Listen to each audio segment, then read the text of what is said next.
తాకట్లో ఉన్న మీ బంగారాన్ని విడిపించి ఆ రోజు ఆన్లైన్ రేటుకి కొంటాం. Sharma gold company. ఓం నమః శివాయ. ఓం నమో నారాయణాయ. కర్మ నివారణ నరదృష్టి నివారణ కాళభైరవాయ నమో నమః. ఓం కాళకాలాయ విద్మహే కాళాతీతాయ ధీమహి తన్నో నరదృష్టి నివారణ కాళభైరవ ప్రచోదయాత్. హరి ఓం. చూస్తున్న వీక్షకులకు ప్రేక్షకులకు ప్రియ కాళభైరవ భగవద్బంధులకి స్వాగతం పలుకుతూ మమ్మల్ని ఎంతగానో ఆదరిస్తూ ఉండబడినటువంటి ప్రియ సోదర సోదరీమణులకు జ్యోతిష్య అభిమానులకు సనాతన ధర్మ సంరక్షకులకు అందరికీ నూతన ఆంగ్ల సంవత్సర శుభాకాంక్షలు. 2026వ సంవత్సరం జనవరి నెల 1వ తారీఖు నుండి డిసెంబర్ నెల 31, 2026వ సంవత్సరము అందరికీ నూతన ఆంగ్ల సంవత్సరానికి స్వాగతం పలుకుతూ ఈ 2026వ సంవత్సరంలో అందరికీ శుభాన్ని, జయాన్ని, ఐశ్వర్యాన్ని, ఆనందాన్ని ప్రసాదించాలని మనం మనసారా కోరుకుందాం. ఇక్కడ విశేషం ఏమిటయ్యానగా మనకు క్యాలెండర్ పంచాంగం చెప్పుకుంటున్నాం. మనకి ఇక్కడ గురువారం రోజు ప్రారంభం అవడం, అందులో 1వ తారీఖున రోహిణీ నక్షత్రం అయింది. గురువారం రోజున రోహిణీ నక్షత్రము, అందులో గురువారము. గురు అంటే గురువు యొక్క రోజు, చంద్రుడి యొక్క నక్షత్రము. అంటే విశేషమైనటువంటి గజకేసరి యోగము ఈ సంవత్సరం అందరికీ ప్రసరిస్తుందని చెప్పి గమనించాలి. అలాగనే మనకు ఉగాది పండగ శ్రీ పరాభవనామ సంవత్సరము కూడా గురువారం ప్రారంభమవుతుంది. ఇది చాలా విశేషంగా గమనించగలగాలి. కనుక ఈ సంవత్సరము విద్యార్థులకు, ఉద్యోగస్తులకు, వ్యాపారస్తులకు, నూతనమైనటువంటి అత్యంత ఆధునిక టెక్నాలజీని నేర్చుకునేటువంటి వారందరికీ, వ్యవసాయ సోదరీమణులకు అందరికీ సువర్ణపు యుగంగా భావించగలగాలి. ద్వాదశ రాశుల్లో గ్రహ గమనాన్ని ఒకసారి వీక్షింపచేద్దాం. మిథున రాశిలో దేవగురు బృహస్పతి సంచార స్థితి, సింహరాశిలో కేతు సంచార స్థితి, ధనుసు రాశిలో చతుర్గ్రహ కూటమి రవి, కుజ, బుధ, శుక్ర సంచార స్థితి, కుంభరాశిలో రాహు సంచార స్థితి, మీనరాశిలో శని భగవానుని సంచార స్థితితో ద్వాదశ రాశుల్లో గ్రహ గమనాలు ఈ విధంగా ఉన్నాయి.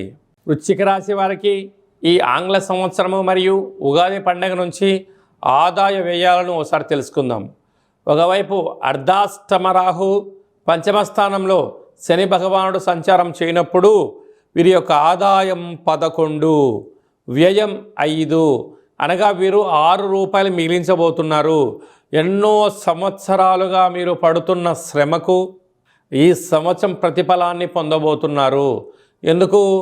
ధర్మంగా ఉండడం, న్యాయంగా ఉండడం, ఎన్ని కష్టాలు వచ్చినా భగవంతుడు అనేటువంటి గొడుగు నీడలో మీరు ఉండడం, ధర్మం తప్పకుండా ఉన్నందుకు ఈ సంవత్సరం మీరు చేసే ప్రతి పనిలో ఆదాయం కనిపించబోతుంది. కనుక స్థిరాస్తులు, చరాస్తులు, గృహాలు, భవనాలు, షేర్లు, క్రయ విక్రయాలలో అనంతమైన సంపద మీ సొంతం కాబోతుంది.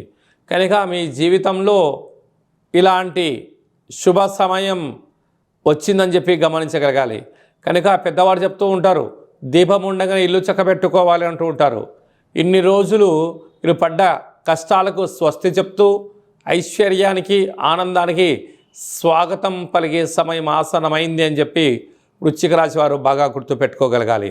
కాకపోతే ఇక్కడ రాజ్యపూజ్యం 2, అవమానం 6.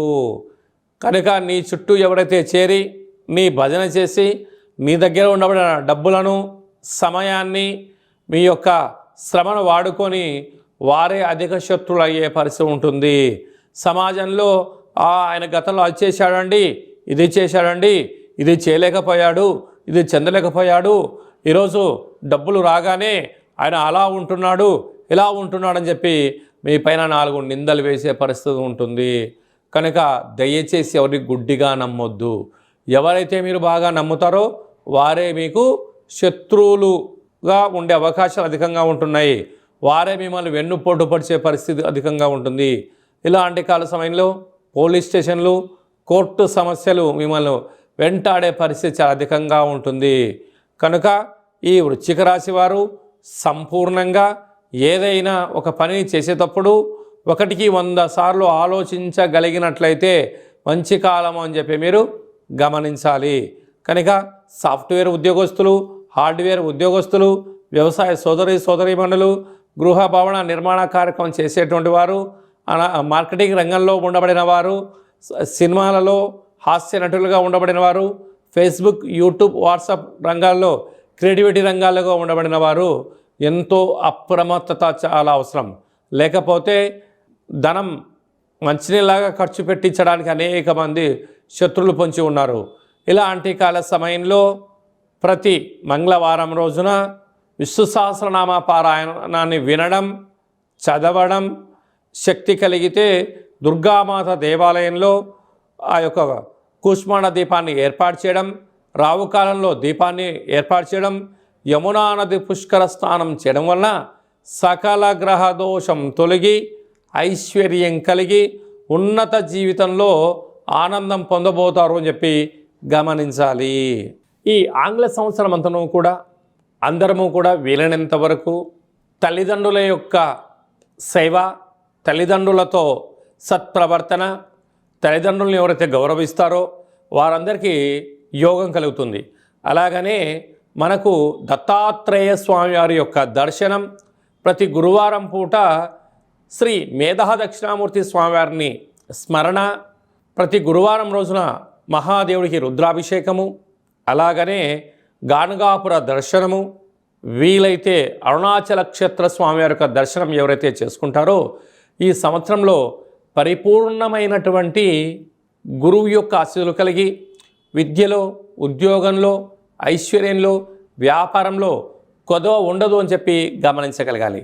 ఇంకనూ మనం విజయం సాధించగలగాలి అన్నట్లయితే ఒక్కొక్క నెలలో మనకు ఒక్కొక్క కాళభైరవ స్వామి వారు ఉంటారు.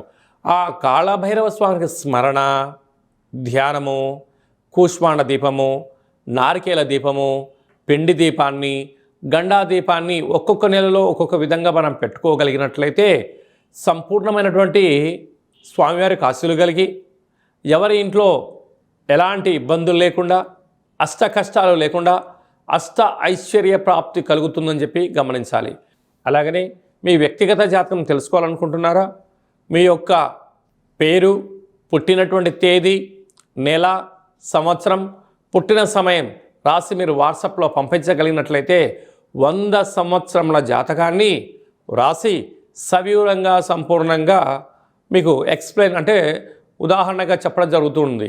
అలాగే మీరు పుట్టినప్పుడు గ్రహ గమనాలు ఎలా ఉన్నాయి, ప్రస్తుతం ఎలా ఉంటున్నాయి, రాబోయే కాలంలో ఎలా ఉంటున్నాయో తెలియజేయడం జరుగుతుంది. చాలామందికి పుట్టినటువంటి కాల సమయంలో డేటా ఆఫ్ బర్త్లో లేనటువంటి వారికి మీ పేరు యొక్క మొదటి అక్షరాన్ని అనుసరిస్తూ రాశిని తెలియచేస్తూ రాశి యొక్క స్థితిగతులను చెప్పుకుంటూ అలాగనే రమణ శాస్త్రం ద్వారా అనగా గవ్వళ ద్వారా కాళభైరవ ఉపాసన చేత భూత భవిష్యత్ వర్తమానాన్ని తెలియజేయడం జరుగుతుంది. కనుక 2026వ సంవత్సరంలో మనకు ఉగాది పండగ దగ్గర నుంచి ఆదాయము, వ్యయము, రాజపూజ్యము, అవమాన కార్యక్రమాలను ఎలా నివారించుకోవాలి, ఐశ్వర్యాన్ని ఎలా పొందుకోవాలో ముందుగానే తెలుసుకుందాం. అపాయింట్మెంట్ తీసుకొని సంప్రదించగలరు. అందరికీ ఈ 2026వ సంవత్సరంలో శుభం, జయం, లాభం, ఐశ్వర్యం కలగాలని కోరుకుంటూ ఆశీర్వచనం.